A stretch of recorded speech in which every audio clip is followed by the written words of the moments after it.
اعوذ باللہ من الشیطان الرجیم بسم اللہ الرحمن الرحیم عن ابی ہریرہ رضی اللہ تعالی عنہ قال قال رسول اللہ صلی اللہ علیہ وسلم وَمَا اجْتَمَعَ قَوْمٌ فِي بَيْتٍ مِّن بُيُوتِ اللَّهِ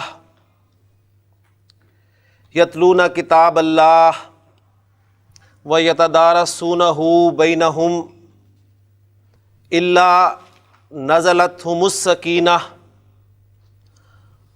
وَغَشِيَتْهُمُ الرَّحْمَةُ وَحَفَّتْهُمُ الْمَلَائِكَةُ وَذَكَرَهُمُ اللَّهُ فِي مَنْ عِنْدَهُ رَبِّ اشْرَحْ لِي صَدْرِي وَيَسِّرْ لِي أَمْرِي وَاحْلُلْ عُقْدَةً مِّن لِّسَانِي يَفْقَهُوا قَوْلِي رَبِّ يَسِّرْ وَلَا تُعَسِّرْ وَتَمِّمْ بِالْخَيْرِ آمین یا رب العالمین۔ ایک حدیث میں نے آپ کے سامنے بیان کی ہے۔ حضرت ابو ہریرہ رضی اللہ تعالیٰ عنہ جو ہے اس کے راوی ہیں، فرماتے ہیں کہ اللہ کے رسول صلی اللہ علیہ وآلہ وسلم نے ارشاد فرمایا کہ وَمَا اجْتَمَعَ قَوْمٌ فِي بَيْتٍ مِّن بُيُوتِ اللَّهِ، نہیں جمع ہوتے کچھ لوگ کسی گھر میں اللہ کے گھروں میں سے۔ نکرہ الفاظ کا ترجمہ میں آپ کے سامنے کر رہا ہوں، اسے آپ غور سے جو ہے وہ سنیں گے۔ میں نے ترجمہ کیا ہے وَمَا اجْتَمَعَ قَوْمٌ، قوم ایک کولیکٹیو ناؤن ہے، لوگوں کے لیے استعمال ہوتا ہے، تو نکرہ ہے اس لیے میں اس کا ترجمہ کر رہا ہوں کچھ لوگ۔ فی بیتن، بیتن نکرہ استعمال لفظ ہوا ہے اور میں اس کا ترجمہ کر رہا ہوں کسی گھر میں۔ من بیوت اللہ، اللہ کے گھروں میں سے، یعنی آپ سے فرما رہے ہیں کہ اللہ کے گھروں میں سے کسی گھر میں جب بھی کچھ لوگ جمع ہوتے ہیں، اور وہ جمع ہو کر کرتے کیا ہیں؟ یتلون کتاب اللہ، اللہ کی کتاب کی تلاوت کرتے ہیں۔ وَيَتَدَارَسُونَهُ بَيْنَهُمْ، اور اسے آپس میں پڑھتے پڑھاتے ہیں، ان پہ سکینت نازل ہوتی ہے۔ وَغَشِيَتْهُمُ الرَّحْمَةُ، اور رحمت انہیں ڈھانپ لیتی ہے۔ وَحَفَّتْهُمُ الْمَلَائِكَةُ، اور فرشتے انہیں گھیر لیتے ہیں۔ ہمارے ایمان کی بنیاد ایمان بالغیب پر ہے، اس حوالے سے نبی اکرم صلی اللہ علیہ وسلم کا فرمان ہے، لہٰذا ہمیں یقین ہے کچھ چیزیں آپ محسوس کرتے ہیں، سکون، سکینت کا نازل ہونا، آپ کو سکون کی کیفیت جو ہے وہ میسر ہوتی ہے، پھر اللہ کی رحمت ڈھانپ لیتی ہے۔ اس پہ ہمیں یقین کرنا ہے کیونکہ اللہ کے رسول صلی اللہ علیہ وسلم کے الفاظ ہے یہ۔ اور پھر اس سے اگلی بات کہ وَحَفَّتْهُمُ الْمَلَائِكَةُ، فرشتے انہیں گھیر لیتے ہیں۔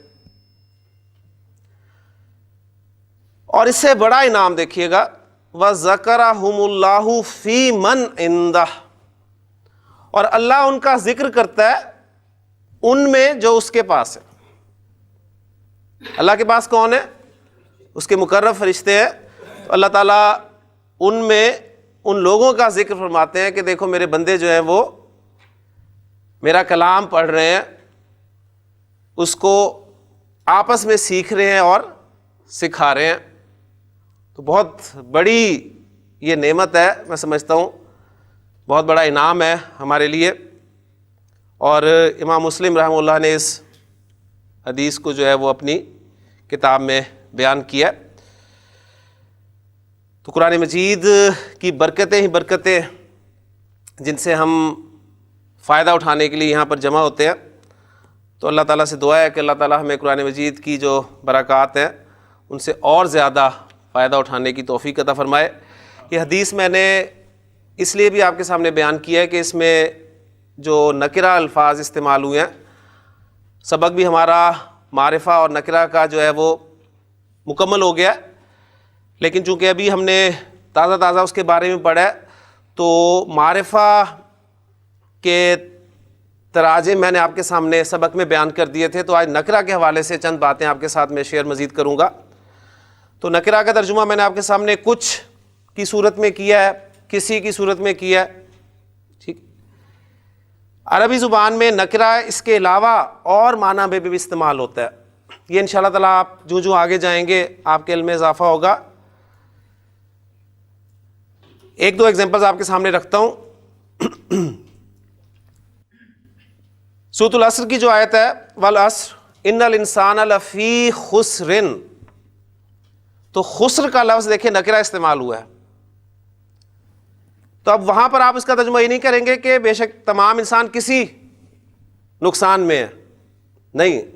نکرہ جو ہے وہ کبھی کبھی تعظیم کے لیے استعمال ہوتا ہے, عظمت بتانے کے لیے, بڑائی بتانے کے لیے استعمال ہوتا ہے, یعنی تمام انسان ایک بہت بڑے خسارے میں ہے. تو اب یہاں پر نکرہ کا ترجمہ دیکھیں ہو رہا ہے بہت بڑا خسارہ, یعنی الخسر نہیں کہا, خسرن. پھر اسی طرح نکرہ جو ہے وہ عربی زبان میں بعض اوقات کثرت بیان کرنے کے لیے بھی استعمال ہوتا ہے.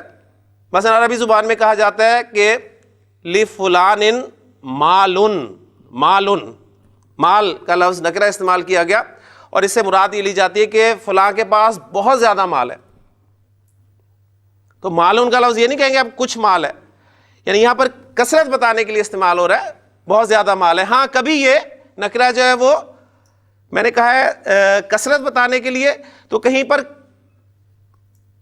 کمی بتانے کے لیے بھی استعمال ہوتا ہے. تو پھر کانٹیکسٹ سے پتہ چلتا ہے کہ کہاں پر یہ کثرت بتانے کے لیے استعمال ہوا اور کہاں پر جو ہے یہ کم چیز کو بیان کرنے کے لیے استعمال ہوا. جیسے قرآن مجید کی آیت ہے وَرِضْوَانٌ مِّنَ اللَّهِ اکبر, رضوان. اب اس کا ترجمہ آپ دیکھیں گے بہت پیارا ترجمہ ہے کہ تھوڑی سی رضامندی بھی اللہ کی طرف سے, اکبر بہت زیادہ ہے, یعنی اللہ کی ہمیں تھوڑی سی بھی رضا اگر حاصل ہو گئی تو یہ ہمارے لیے بہت ہی زیادہ ہے. تو وہ رضوان من اللہ اکبر. اب رضوان کا لفظ جو ہے وہ رضامندی, وہ نکرہ لایا گیا, تو اس سے مطلب یہ نہیں ہے کہ کچھ, یعنی مطلب یہاں پر یہ لیا جائے کچھ رضامندی, یعنی کوئی رضامندی نہیں اس کا ترجمہ کریں گے, بلکہ تھوڑی سی رضامندی, اللہ کی تھوڑی سی رضا یا اس کا راضی ہو جانا, یہ بھی ہمارے لیے بہت بڑا ہے. تو یہ کچھ نکرہ کے مفہوم آپ انشاءاللہ تعالی مزید جو آگے جائیں گے آپ کے سامنے آئے گا. تو الحمدللہ اسم کے جو چاروں پہلو تھے وہ ہمارے مکمل ہو چکے ہیں. معرفہ کی 7 اقسام میں سے 5 ہم نے پڑھ لی ہیں. 6 اور 7 کے لیے میں نے آپ کو کہا تھا کہ آپ نمبر لگا کر جگہ چھوڑ دیں گے انشاءاللہ تعالی. جیسے ہمارے سبق میں وہ 6واں اور 7واں نمبر آئے گا میں آپ کو ذکر کروں گا, اور آپ وہاں پر 6 اور 7ویں جگہ پر اس کو لکھ کر وہ فہرست جو ہے پوری کر لیں گے. اب اس وقت اس کا ہمیں فائدہ نہیں ہے اور ضرورت بھی نہیں ہے. تو الحمدللہ چاروں پہلو ہمارے مکمل ہو چکے ہیں. ذرا ذہن میں تازہ کر لیں, ہم نے اعراب کے بارے میں پڑھ لیا, اور اب آج ہم انشاءاللہ تعالی جملہ شروع کرنے لگے ہیں. تو اس حوالے سے جملے میں یہ چاروں پہلو آپ کو صحیح طریقے سے معلوم ہونے چاہیے, اس لیے کہ ہم نے پڑھا تھا کہ ہم کسی اسم کو جملے میں استعمال نہیں کر سکتے جب تک ہمیں اس کے بارے میں 4 باتیں اچھی طرح معلوم نہ ہوں. تو میں چاہوں گا کہ ذرا جملہ شروع کرنے سے پہلے ہم ان چاروں پہلوؤں کو ذرا تیزی سے دہرا لیں, اور وہ جو 4 پہلو ان کے نام آتے ہی آپ کے ذہن میں کیا آنا چاہیے, بس وہ ریکوائرڈ ہے اصل میں, باقی ڈیٹیلز اتنی ہمیں ضروری نہیں ہے. مثلا پہلا پہلو ہے اعراب کا. تو اعراب سنتے ہی آپ کے سامنے کیا آئے گا, 3 حالتیں, اسم کی 3 اعرابی حالتیں, حالت رفع, حالت نصب اور حالت جر. پھر آپ کو یہ پتہ ہونا چاہیے کہ عربی زبان میں منصرف اسماء جن کی تعداد کافی زیادہ ہے وہ تینوں حالتوں میں 3 شکلیں اختیار کرتے ہیں اور ان پر تنوین آتی ہے. ٹھیک ہو گیا. اور ساتھ یہ بھی آپ کو پتہ ہونا چاہیے, کیونکہ اب چاروں پہلو پڑھ چکے ہیں تو ساتھ ہی ہم ایڈ کر لیں گے کہ منصرف اسماء پر تنوین آتی ہے, لیکن اگر منصرف اسماء پر الف لام داخل ہو جائے تو وہ تنوین چلی بھی جاتی ہے. تو اب وہ ساتھ ہی میں بیان کر رہا ہوں تاکہ آپ کو پریشانی نہ ہو. تو منصرف اسماء 3 حالتوں میں 3 شکلیں, تنوین کے ساتھ ہم اسے عام طور پہ شو کرتے ہیں. حالت نصب میں لکھیں گے تو دو زبر کے ساتھ الف، اور گولتا والے اسماء کے ساتھ الف نہیں لکھا جائے گا، اور حمزہ پر ختم ہونے والے اسماء حمزہ سے پہلے الف آ جائے تو بھی نہیں لکھا جائے گا. غیر منصرف اسماء تین حالتوں میں دو شکلیں. تنوین نہیں آتی ان پہ، ان کی حالت نصب اور جر کی شکل ایک ہی ہوتی ہے، اور حالت نصب اور جر میں زبر آتی ہے ان پر، ٹھیک ہے. لیکن غیر منصرف اسماء پر جب الف لام داخل ہو جاتا ہے تو وہ حالت جر میں زیر قبول کر لیتے ہیں. ٹھیک ہوگی نا. ساری باتیں ہم الحمدللہ چاروں پہلوؤں کو سامنے رکھ کر انشاءاللہ تعالیٰ کریں گے. مبنی اسماء، اچھا اس میں غیر منصرف اسماء کون کون سے ہیں وہ چند کیٹیگریز وہ ذہن میں رکھیں گے، نہیں تو میں جب تک یہاں موجود ہوں میں آپ کو بتا دیا کروں گا جی غیر منصرف اسم ہے، تو انشاءاللہ تعالیٰ ہمارا کام جو ہے چل پڑے گا، پھر آپ کو یاد ہو جائے گا آہستہ آہستہ. مبنی اسماء وہ اسم ہیں جو تین حالتوں میں ایک ہی شکل اختیار کیے رہتے ہیں اور ان کی کوئی خاص علامت نہیں ہے. عربی زبان میں اسم جنس کے اعتبار سے مذکر یا مؤنث ہوتا ہے. عربی زبان میں مؤنث ہم پہچاننے کی کوشش کریں گے. مؤنث پہچاننے کے لیے ہم اس اسم کے معنی پر غور کریں گے. اگر معنی جاننے کے بعد ہمیں اس کے مقابلے میں کوئی فی الواقع مذکر ملتا ہے تو وہ ہمارا حقیقی مؤنث ہوگا. اگر فی الواقع کوئی مذکر نہیں ملتا تو ہم یہ دیکھیں گے کہ کہیں اس لفظ کو، اس اسم کو لفظی طور پہ مؤنث تو نہیں استعمال کیا جاتا. اس کے لیے جو ہم ٹیسٹ کریں گے وہ یہ ہوگا کہ ہم اس میں پہلے علامت ڈھونڈنے کی کوشش کریں گے مؤنث کی. اور مؤنث کی تین علامتیں آپ کو پتہ ہے، گولتا آ گئی تو مؤنث ہے، الف ممدودہ آ گیا تو مؤنث ہے، الف مکسورہ آ گیا تو مؤنث ہے. اگر علامت بھی نہیں پائی جائے گی تو ہم پھر ٹیسٹ کریں گے اسے کچھ گروپس میں، اور مؤنث سماعی کی قسم یہ کہلائے گی اگر گروپس میں وہ اسم پایا گیا. اور وہ گروپس کون کون سے ہیں؟ ہواؤں کے نام ہے، آگ کے نام ہے، شراب کے نام ہے، ملکوں شہروں کے نام ہے، جسم کے اعضاء جو جوڑے جوڑے کی شکل میں وہ ہیں، اور چند متفرق اسماء. اگر تو ہمارا کوئی اسم مؤنث کی یہ جو کیٹیگریز ہم نے بیان کیے ہیں، حقیقی مؤنث، غیر حقیقی مؤنث میں پھر علامتی اور سماعی، ان میں سے اگر کسی جگہ پر فٹ بیٹھتا ہے تو وہ مؤنث ہے، ورنہ مذکر ہو گیا. اس کے بعد عدد کے حوالے سے واحد، مثنیٰ اور جمع. ایک کے لیے واحد، دو کے لیے مثنیٰ اور دو سے زیادہ کے لیے جمع. مثنیٰ دو ساؤنڈز، آنی عینی. آنی حالت رفع ساؤنڈ اور عینی حالت نصب اور جر ساؤنڈ. جمع کی دو اقسام، جمع سالم، جمع مکسر. جمع سالم مذکر، اس کی دو ساؤنڈز، اونا اینا. اونا اور اینا، اونا حالت رفع ساؤنڈ، اینا حالت نصب اور حالت جر ساؤنڈ. اس لیے دہرا رہا ہوں کہ اب یہی باتیں ہوں گی. جمع سالم مؤنث دو ساؤنڈز، آتن آتن. ٹھیک ہے، آتن اور آتن. ہاں اگر آتن پر الف لام داخل ہو جائے گا آتن والے اسم پہ تو وہ آتو رہ جائے گا. ٹھیک ہے، تنوین ختم ہو جائے گی، یہ انڈرسٹوڈ ہے. جمع مکسر کوئی طریقہ نہیں ہے بنانے کا، صرف الفاظ آپ کو یاد کرنے پڑیں گے. اور جمع مکسر چاہے مذکر ہو چاہے مؤنث ہو، اس کا اعراب واحد اسم کی طرح شو ہوگا، یعنی منصرف اسم کی طرح واحد، غیر منصرف اسم واحد کی طرح، یا مبنی اسم واحد کی طرح. ٹھیک ہو گیا. وسعت کے اعتبار سے اسم نکرہ ہے یا معرفہ ہے. معرفہ کی 7 اقسام فوری طور پہ آپ کے ذہن میں آنی چاہیے، جس میں سے 5 ہم پڑھ چکے ہیں. علم، اسم علم، کسی خاص شخص کا نام، کسی خاص چیز کا نام، کسی خاص جگہ کا نام. ضمائر معرفہ ہیں، اسماء اشارہ معرفہ ہیں، اسماء موصولہ معرفہ ہیں، یا کسی اسم پر اگر الف لام داخل ہے تو وہ معرفہ ہے. اب ان باتوں کو سامنے رکھتے ہوئے، ذہن میں رکھتے ہوئے انشاءاللہ تعالی ہم اب باقاعدہ آگے جملے کی طرف چلتے ہیں.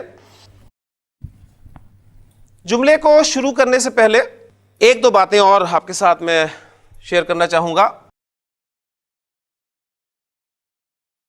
گرامر میں جب بھی کوئی لفظ جملے سے ہٹ کر استعمال ہوگا اکیلا، کتاب کا لفظ تن تنہا استعمال ہو رہا ہے، جملے میں نہیں استعمال ہو رہا. اسی طرح زید کا لفظ، ھذا لفظ، القلم لفظ. تو کوئی بھی اسم یا کوئی بھی لفظ جب جملے سے ہٹ کر استعمال ہوگا تو اس کو گرامر کی اصطلاح میں مفرد کہا جائے گا کہ یہ مفرد لفظ ہے. مفرد جب مفرد سے ملے گا تو ہمارے سامنے مرکب آئیں گے. یہ فارمولا تقریباً آپ سب کو پہلے سے پتا ہوگا کہ مفرد پلس مفرد از اکول ٹو مرکب، دو مفرد ملیں گے تو مرکب بن جائے گا. ٹھیک ہے، تو کتاب ایک مفرد لفظ ہے، زید مفرد لفظ ہے، ھذا مفرد لفظ ہے، القلم ایک مفرد لفظ ہے. ٹھیک ہو گیا. اچھا، اردو میں اگر ہم بات آپ کے سامنے رکھیں تو بالکل کلیئر ہو جائے گی. یعنی اب اردو میں بھی حرکات ڈالنے کی عادت پڑ گئی ہے. کتاب اردو میں زید، ھذا کو یہ کہتے ہیں، اور قلم قلم. تو یہ اردو میں مفرد الفاظ ہیں. ٹھیک ہے، اب میں مفرد کے ساتھ ایک دوسرا مفرد ملاؤں گا تو یہ مرکب بن جائے گا. ٹھیک، مثلا میں کہتا ہوں یہ کتاب، میں نے کتاب کے ساتھ یہ لفظ ایڈ کر دیا تو اب دیکھیں ایک مرکب بن گیا. ٹھیک ہو گیا. میں کہتا ہوں زید کی کتاب، زید کے ساتھ میں نے دو الفاظ ملائے، اب یہ مرکب بن گیا. میں نے کہا یہ قلم، ایک مرکب بن گیا. اور میں نے کہا نیا قلم، یہ بھی ایک مرکب بن گیا. ٹھیک، پھر ایک مرکب اور آپ کے سامنے رکھ رہا ہوں میں کہ یہ قلم ہے، یہ بھی مرکب ہے. ایسے ہی ہے نا؟ یعنی مرکب ہم کسے کہہ رہے ہیں؟ الفاظ کے مجموعے کو. کلیئر ہو گیا نا؟ مفرد سنگل ورڈ اور مرکب الفاظ کا مجموعہ. اب یہ الفاظ کے مجموعے جو آپ کے سامنے آ رہے ہیں، ذرا غور کریں کہ 1 2 3 4 5 ایگزامپلز آپ کے سامنے. ان 5 ایگزامپلز میں آپ تھوڑا سا غور کریں گے تو آپ کو پتہ چلے گا کہ یہ 1 2 3 اور 4، یہ 4 ایگزامپلز میں نے دی ہیں، یہ 4 ایگزامپلز اگرچہ مرکب ہیں لیکن آپ کو بات کلیئر نہیں ہو رہی، بات پوری نہیں ہو رہی. میں نے کہا یہ کتاب، تو آپ انتظار میں رہتے ہیں جی کیا یہ کتاب. میں کہتا ہوں زید کی کتاب، آپ انتظار میں رہتے ہیں کہ زید کی کتاب کیا. میں کہتا ہوں یہ قلم، آپ انتظار میں رہتے ہیں کیا یہ قلم. میں کہتا ہوں نیا قلم، بات پوری نہیں ہوتی. لیکن جب میں کہتا ہوں یہ قلم ہے تو اب بات پوری ہوگی. تو دیکھیں یہ چاروں بھی مرکب ہیں اور یہ بھی مرکب ہے، لیکن یہ مرکب کی 2 اقسام ہمارے سامنے آ رہی ہیں. ایک مرکب ہمارا ہے جو 4 ایگزامپل کے ساتھ ہمارے سامنے آیا ہے، ناقص. ناقص نقص سے نکلا ہے، نقص کے معنی کمی. مرکب ناقص جس میں بات پوری نہ ہو، الفاظ کا ایسا مجموعہ جس میں بات پوری نہ ہو. اور جو آخری آپ کے سامنے مرکب ہے اس میں بات پوری ہو رہی ہے تو ہم اسے کہیں گے مرکب تام. تام دعا بھی آپ کے سامنے پڑھی جاتی ہے کہ ربی یسر ولا تعسر وتمم بالخیر، خیر کے ساتھ، خیریت کے ساتھ مکمل فرما. تو تام کے معنی مکمل کے ہیں، یعنی ناقص انکمپلیٹ اور تام کمپلیٹ. تو یہ مرکب کنسٹرکشن آپ کے سامنے آ گئی، تو ناقص انکمپلیٹ کنسٹرکشن ہوگی اور تام جو ہے وہ کمپلیٹ کنسٹرکشن ہوگی. تو اب ہم مرکبات میں سے سب سے پہلے مرکب تام کو شروع کریں گے، اس لیے کہ مرکب تام جو ہے وہ پورا جملہ ہے، اور جب جملہ آپ کو سمجھ میں آ جائے گا تو پھر اس جملے میں انشاءاللہ تعالیٰ یہ مرکبات ناقص جو ہیں یہ ہم استعمال کریں گے اور اس کو اپنی جملے کو مزید بڑھائیں گے انشاءاللہ تعالیٰ. تو میں تھوڑی چینج کر رہا ہوں اس دفعہ. آپ کی بک میں ترتیب جو ہے وہ پہلے مرکبات ناقص جو ہیں وہ بیان کیے گئے ہیں، پھر اس کے بعد جملہ بتایا گیا. لیکن آج میں پہلے جملہ آپ کے سامنے شروع کر رہا ہوں کہ ایک دفعہ جملہ بنے گا، اور آج انشاءاللہ تعالیٰ آپ جملے بنانے شروع کر دیں گے انشاءاللہ تعالیٰ. چھوٹے چھوٹے جملے آپ کے بنیں گے. اس کے بعد پھر ہم ان مرکبات کو، جو مختلف قسم کے مرکبات ہیں، ان کو ان جملوں میں انشاءاللہ شامل کریں گے. تو مرکب تام کو ہم جملہ بھی کہتے ہیں. کلیئر ہوگی جی؟ تو ہمارا اب جو سبق شروع ہو رہا ہے وہ جملے سے شروع ہو رہا ہے، لیکن جو آپ نے بات ذہن میں رکھنی ہے وہ یہ کہ جب بھی کوئی لفظ عربی گرامر میں جملے سے، ترکیب سے ہٹ کر استعمال ہو رہا ہوتا ہے تو اسے ہم مفرد کہتے ہیں. مفرد مفرد سے مل کر مرکب بناتا ہے، اور مرکب کی 2 قسمیں ہوتی ہیں، مرکب ناقص اور مرکب تام، اور مرکب تام ہمارا جملہ کہلاتا ہے. اچھا، اب یہیں ایک بات اور کر لیتے ہیں. عربی زبان میں جملے کی بھی 2 قسمیں ہیں. ایک جملہ اسمیہ کہلاتا ہے اور ایک جملہ فعلیہ کہلاتا ہے. جیسے میں نے آپ کو بتایا تھا کہ قرآن مجید میں استعمال ہونے والا ہر لفظ گرامر کے اعتبار سے یا تو اسم ہوگا یا فعل ہوگا یا حرف ہوگا. اب ایک بات اور نوٹ کر لیں کہ قرآن مجید میں استعمال ہونے والا ہر جملہ یا تو جملہ اسمیہ ہوگا یا پھر جملہ فعلیہ ہوگا. تو اگر ہم ان دو جملوں کو اچھی طرح سمجھ لیں تو قرآن مجید کی آیات ہمیں سمجھنی انشاءاللہ تعالیٰ آسان ہو جائیں گی. تو ابھی فعل تو ہم نے پڑھا نہیں ہے, اسم ہی پڑھا ہے, لہٰذا جملہ اسمیہ سے ہم سٹارٹ لے رہے ہیں. تو اس میں بس ایک اور ایڈ کر لیں کہ جملے کی دو اقسام ہیں عربی زبان میں, جملہ اسمیہ اور دوسرا جملہ فعلیہ. جملہ اسمیہ کسے کہتے ہیں؟ ایسا جملہ, سادہ ترین اس کی جو ڈیفینیشن ابھی اس وقت ہم سامنے رکھیں گے, پھر اس کے بعد اس میں تھوڑی سی چینج آ جائے گی. اس وقت ہم یہ سمجھیں گے جملہ اسمیہ ایسا جملہ ہوتا ہے جو اسم سے شروع ہو رہا ہو. ٹھیک, یہ ہم اس لیے رکھ رہے ہیں کہ جملہ فعلیہ کے مقابلے میں کہ جملہ فعلیہ فعل سے شروع ہوگا عربی زبان میں. عربی زبان میں جملہ کوئی فعل سے شروع ہو رہا ہے تو وہ جملہ فعلیہ ہے, اور اگر اسم سے شروع ہو رہا ہے تو جملہ اسمیہ ہے. مزید اس میں انشاءاللہ تعالیٰ آپ کے سامنے ڈیٹیلز اور آ جائیں گی. جملہ اسمیہ اردو میں پہلے ایگزامپل آپ کے سامنے رکھتا ہوں. ایک جملہ رکھ کر میں کہتا ہوں زید نیک ہے. کیوں جی؟ ایک جملہ ہے, الفاظ کا مجموعہ لیکن جملہ, مرکب لیکن مرکب تام, اور مرکب تام کو ہم جملہ کہہ رہے ہیں. زید نیک ہے, اس میں 3 الفاظ ہیں. یہ جملہ کس اسم سے شروع ہو رہا ہے؟ زید سے. دیکھیں میں کہتا ہوں زید, آپ انتظار میں ہیں کہ میں زید کے بارے میں آپ کو کچھ کہنے لگا ہوں. پہلی بات یہ ہے کہ میں جب کہتا ہوں زید تو اس اسم سے میں نے جملے کی ابتدا کیا. تو جس اسم سے جملہ اسمیہ کی ابتدا ہو اسے مبتدا کہتے ہیں. اب ہم جملہ اسمیہ کے اجزاء پڑھنے لگے ہیں. جس اسم سے جملے کی ابتدا ہو, جملہ اسمیہ کی ابتدا ہو, سے کیا کہتے ہیں؟ مبتدا. میں نے کہا زید, آپ انتظار میں ہیں جی ہاں جی زید کیا؟ میں کہتا ہوں جی زید نیک ہے. میں کہتا ہوں ابراہیم, آپ انتظار میں ہیں, ہاں جی ابراہیم کے بارے میں میں کیا کہنے لگا ہوں؟ میں کہتا ہوں ابراہیم سچے ہیں. میں کہتا ہوں قلم, آپ انتظار میں ہیں, ہاں جی قلم کے بارے میں میں کیا کہنا چاہتا ہوں؟ میں کہتا ہوں قلم نیا ہے. تو جس اسم سے میں جملے کی ابتدا کر رہا ہوں اس کو مبتدا کہیں گے, اور اس کے بارے میں جو بیان کر رہا ہوں وہ اس کی خبر کہلائے گی. تو جملہ اسمیہ کے 2 اجزاء ہوں گے, ایک ہوگا مبتدا جس سے جملہ اسمیہ کی ابتدا ہو, اور دوسرا ہوگا خبر, یعنی وہ بات جو آپ مبتدا کے بارے میں کہہ رہے ہیں. کلیئر ہو گیا؟ اور دلچسپ بات یہ ہے کہ عربی زبان میں ہے کے لیے لفظ ہی نہیں ہے. عربی زبان میں ہے کی عربی نہیں ہے, تو 2 ہی الفاظ بچے ہمارے پاس, زید اور نیک.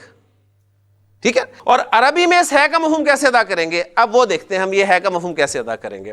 اس کے لیے ہمیں جملہ اسمیہ کے رولز جو ہیں وہ یاد کرنے پڑیں گے. اگر آپ یاد کر لیں گے تو انشاءاللہ تعالی جملے بنانے آسان ہو جائیں گے. اور آج سے آپ کو پتہ چلنے شروع ہو جائے گا کہ حالت رفع میں اسم کس کی صورت میں استعمال ہوتا ہے. آج سے انشاءاللہ تعالی آپ کو پتہ چلنا شروع ہو جائے گا. پہلے آپ نے اسماء کی حالت رفع میں شکل پہچانی تھی, اب آپ کو وجوہات پتہ چلنے لگ جائیں گی. اچھا اس وجہ سے اسم جو ہے وہ حالت رفع میں آتا ہے.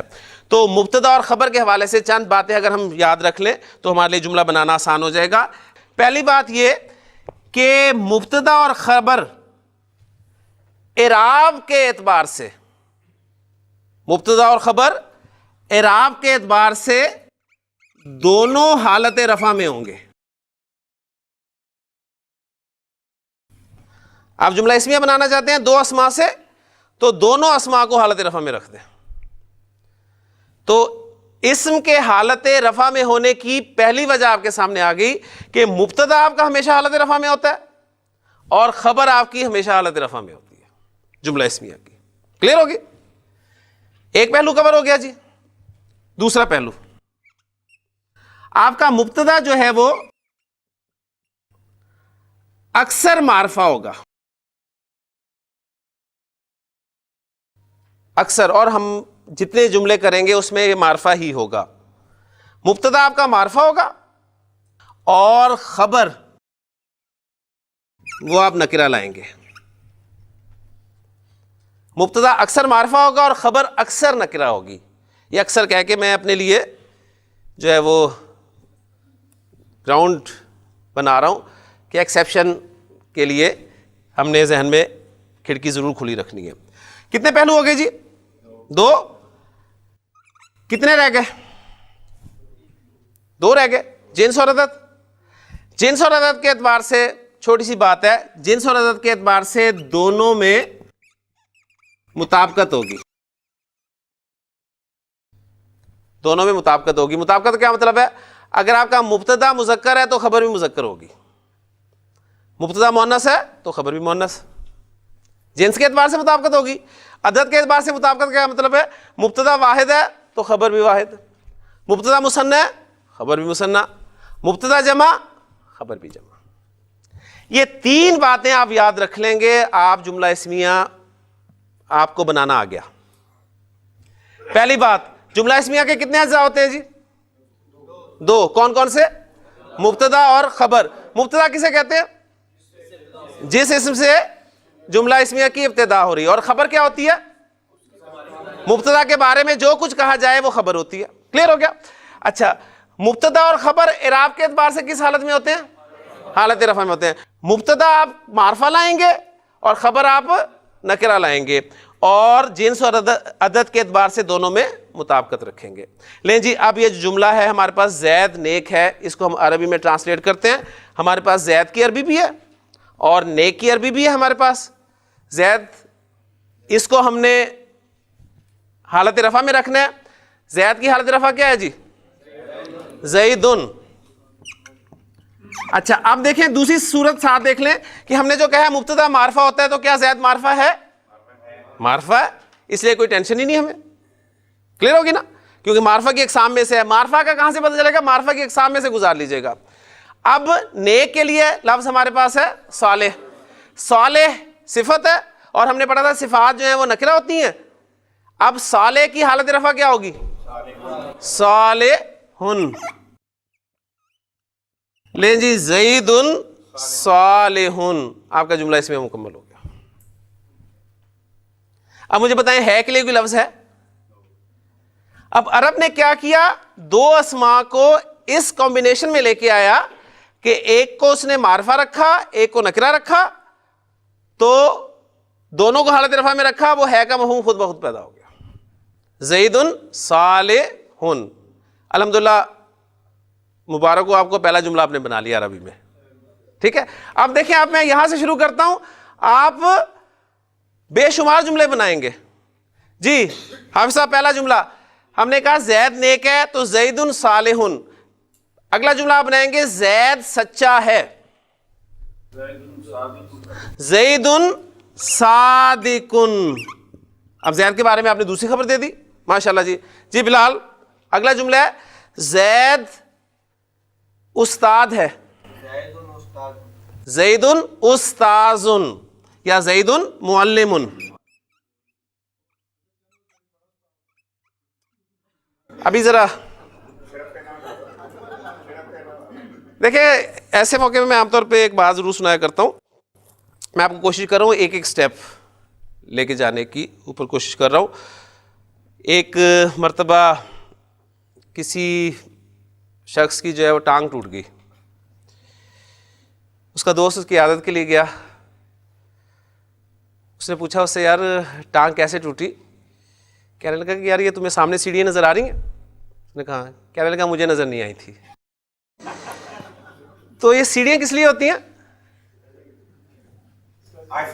ٹھیک ہے, تو یہ میں کوشش کر رہا ہوں کوئی ایک ایک سیڑھی چڑھانے کی, ورنہ پھر نقصان کا جو ہے خطرہ ہے. تو زیدن معلمن, زید استاد ہے. جی سعید, زید ڈاکٹر ہے, زیدن طبیبن.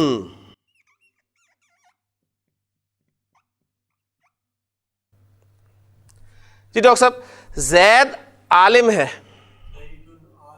زیدن عالمن.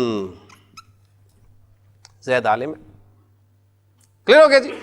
اچھا جی, اب دیکھیں ماشاءاللہ 1 2 3 4 5 جملے بن گئے. 5 جملے بن گئے. اب ہم نے زید کے بارے میں خبریں دے دی, مزید بھی دے سکتے ہیں لیکن ابھی ہم اس کو یہاں پر ہی رکھتے ہیں. اب ہم مبتدا کو چینج کرتے ہیں. جی آپ سے میں جملہ پوچھتا ہوں, فاطمہ نیک ہے. فاطمۃ صالحۃ. ماشاءاللہ جی, صرف ایک غلطی ہوئی ہے.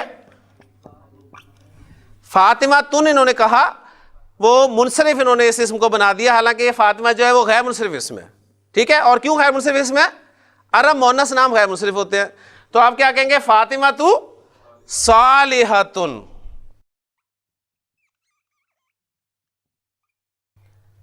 یہ میں نے صالحۃ یا آپ نے صالحۃ کیوں کیا جی, وجہ بتائیں گے اس کی؟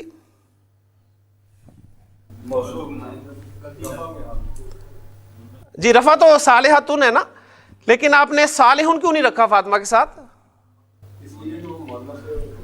اس لیے کہ مؤنث ہے. اور جملہ اسمیہ کی ہماری تیسری شرط یہ ہے کہ دونوں میں جنس اور عدد کے اعتبار سے مطابقت ہوگی. ماشاءاللہ جی, فاطمہ نیک ہے. اگلا جملہ آپ بنائیں گے جی, فاطمہ سچی ہے. فاطمہ تو صادقۃ. ماشاءاللہ جی. فاطمہ استانی ہے.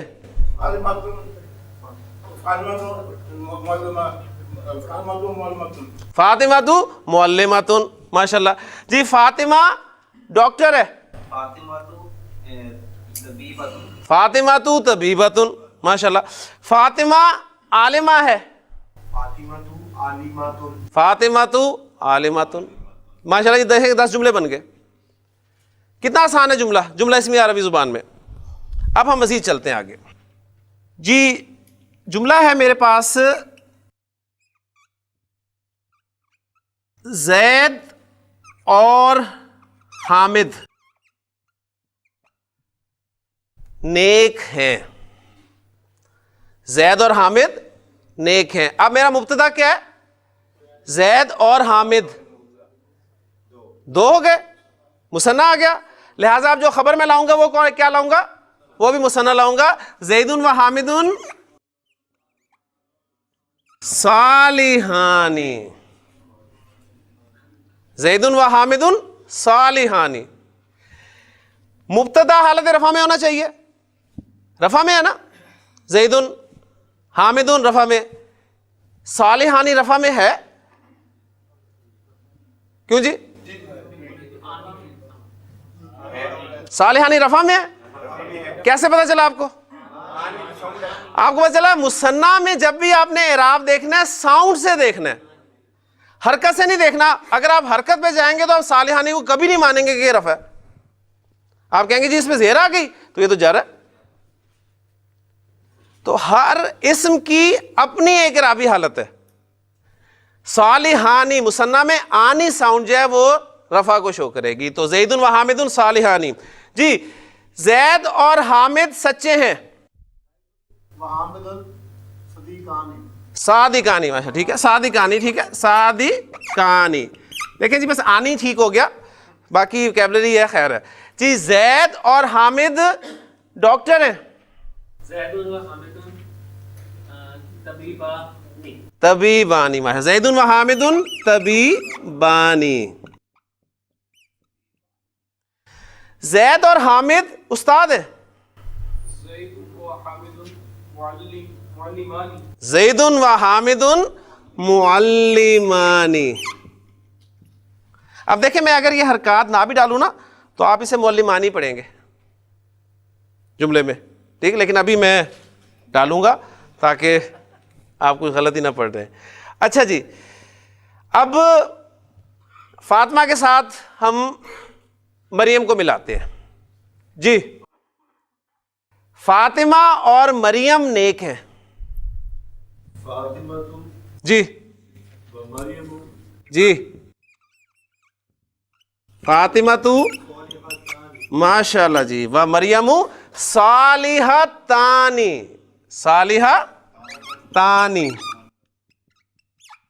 ماشاءاللہ جی. فاطمہ اور مریم سچی ہیں.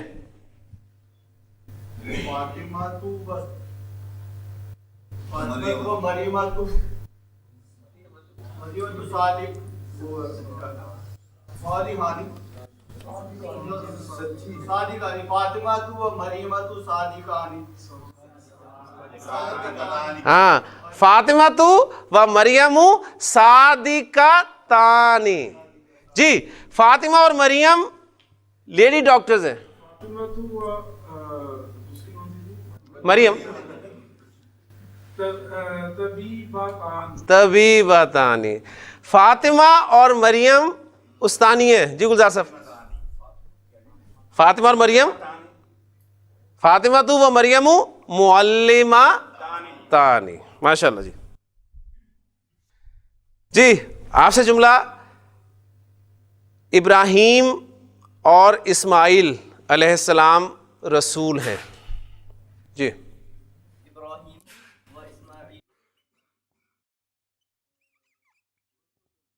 ابراہیم و اسماعیل و اسماعیل رسولانی رسولانی. ٹھیک ہے نا. اب دیکھیں اردو میں ہم یہ نہیں کہہ رہے کہ ابراہیم اور اسماعیل دو رسول ہیں. دو کا لفظ ہی لگا رہے ہیں اردو میں, ہم یہی کہہ رہے ہیں رسول ہیں. لیکن عربی میں دیکھیں ابراہیم و اسماعیل رسولانی. کلیئر ہو گیا نا؟ کلیئر. اچھا جی, اب زید کے ساتھ حامد شامل ہو گیا تھا. اب مزید ایک کو شامل کر لیتے ہیں. زید و حامد و محمود. زید, حامد اور محمود نیک ہیں. جی آپ کی باری. سوری. زید و حامد و محمود صالحین صالحون. جمع ہو گیا مبتدا, خبر بھی جمع آئے گی, حالت رفع میں آئے گی, اور صالحون کی جمع سالم آتی ہے صالحون. زید و حامد و محمود صالحون. زید, حامد اور محمود سچے ہیں. زید و حامد و محمود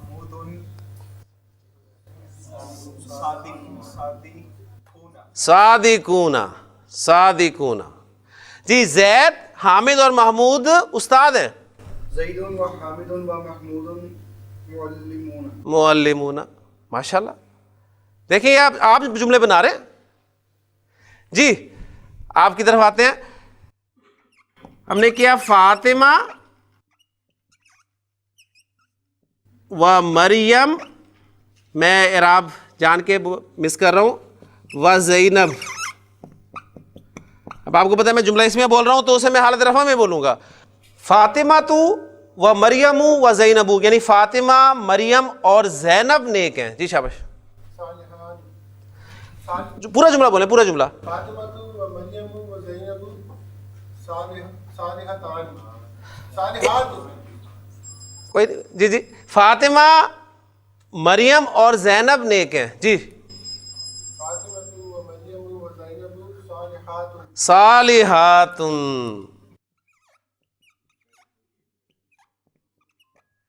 دیکھیں ہم اردو میں نیک لفظ استعمال کر رہے ہیں واحد کے لیے بھی, مثنیٰ کے لیے بھی, جمع کے لیے بھی, مذکر کے لیے بھی, مؤنث کے لیے بھی, ایسے ہی ہے نا. لیکن دیکھیں عربی میں ایسے نہیں چلے گا. عربی میں آپ کو نیک لفظ کو اس مبتدا کے مطابق گھمانا ہے. مبتدا اگر مذکر ہے تو نیک کا لفظ آپ نے مذکر لانا ہے, مؤنث ہے تو مؤنث لانا ہے, واحد ہے تو واحد لانا ہے, مثنیٰ ہے تو مثنیٰ لانا ہے, جمع ہے تو جمع لانا ہے. اب آپ کا مبتدا جمع ہے اور مؤنث ہے, لہٰذا خبر بھی آپ نے یہ جمع سالم اس لیے سیکھی تھی ہم نے. ہمیں اگر نہیں پتا ہوتا تو جملہ غلطی یہی ہونی تھی. جی کوئی سوال؟ تو پھر اسی سے کہا کہ آ جائے گا اور اس کی ضرورت نہیں ہوگی عربی میں. بالکل, عربی زبان میں اسی طرح کاکے کی وغیرہ بھی نہیں ہوں گے. ابھی تو ہے نہیں ہے نا, تو انشاءاللہ مزید آپ ابھی دیکھتے جائیں کیا کچھ آئے گا. جی اگلا جملہ. فاطمہ, مریم اور زینب سچی ہیں. فاطمہ فاطمہ و مریم و زینب صادقات.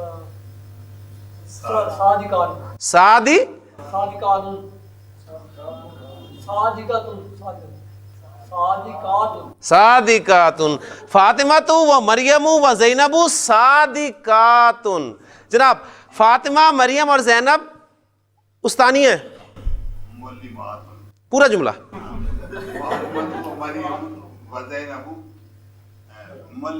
معلمات. نہیں جی ماشاء اللہ جملہ دیکھیں آپ کا جملہ اسمیہ بن گیا. جملہ اسمیہ کی جب بھی بات ہوگی دو اجزاء، مبتدا خبر. مبتدا اور خبر دونوں حالتیں رفع میں اعراب کے اعتبار سے، اور مبتدا آپ کا معرفہ، خبر نکرہ، اور جنس اور عدد کے اعتبار سے دونوں میں مطابقت. اب ایک آپ نے پریکٹس کرنی ہے گھر سے. اللہ کے بارے میں آپ نے بہت ساری خبریں دینی ہیں. اللہ کو مبتدا بنانا ہے. میں کہتا ہوں اللہ ایک ہے، یہیں سے شروع کرتے ہیں جی. اللہ واحد یا اللہ احد. اللہ بہت بخشنے والا ہے. اللہ غفور. اللہ سننے والا ہے. اللہ سمیع. اللہ دیکھنے والا ہے.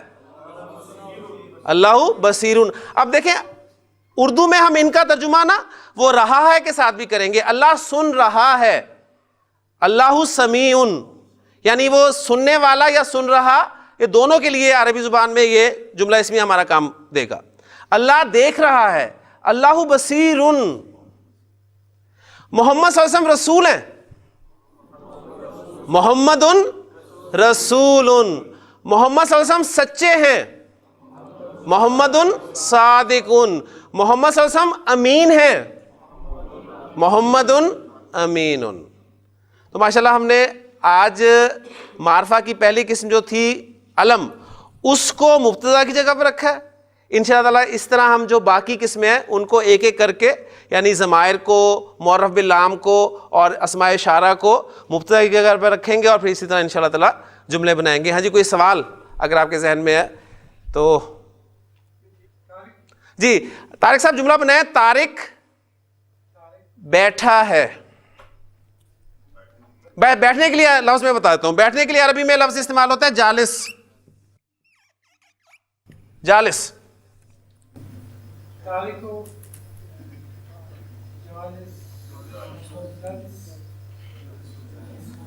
عربی میں آخری حرف پہ ضرور کچھ نہ کچھ بولنا ہے آپ نے. طارقن جالسن. طارقن جالسن. لیں جی انشاءاللہ تعالیٰ کل مزید جملے لے کے آپ کے سامنے آئیں گے. سبحانک اللہم و بحمدک اشہد ان لا الہ الا انت استغفرک و اتوب الیک.